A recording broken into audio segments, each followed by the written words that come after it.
Hi, everyone. I wanted to discuss a major report on the future of artificial intelligence just released by the OECD. And what's striking about it isn't what they predict, it's what they refuse to predict. For the first time, a major international institution, one used by countries, power blocks, and NGOs to inform policy, is saying clearly there is no predictable or inevitable AI future. Instead, the OECD outlines 4 plausible paths for AI by 2030. 1. Progress stalls as real limits slow development. 2. Progress slows, incremental gains but fewer breakthroughs. 3. Progress continues steadily. AI becomes more embedded across society but without a dramatic leap. And 4. Progress accelerates. AI surpasses human capabilities in many domains. The key point isn't which path is correct. It's that all 4 are plausible in different parts of the world at the same time. The initial reaction is to point to familiar explanations: compute constraints, capital markets, geopolitics, export controls, power blocks. And yes, all of that matters. But notice what's missing. Those explanations assume AI is governed externally, by states, by markets, or by technology itself. What actually determines the path we follow is more fundamental. How we determine our ethics determines how we govern a society. It determines how rule of law is formed, how and why power is constrained, and what actually gives authority legitimacy. That is why ethics are not a side issue.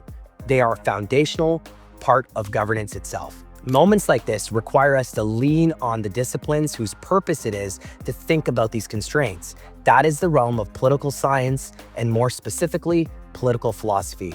For too long, political philosophy has been treated as an afterthought to the sciences, something abstract or optional.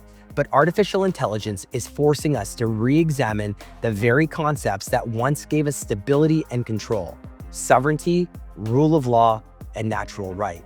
At the same time, we are witnessing real fractures in the international order that expose the fragility of these exact concepts. The fact that institutions like the OECD now recognize this uncertainty as imperative gives us an opportunity, not just to respond, but to reflect, an opportunity to re-examine what made these principles valuable in the first place, not only for governing artificial intelligence, but for governance more broadly. The principles at stake here are first-order principles. They precede technology, markets, and policy.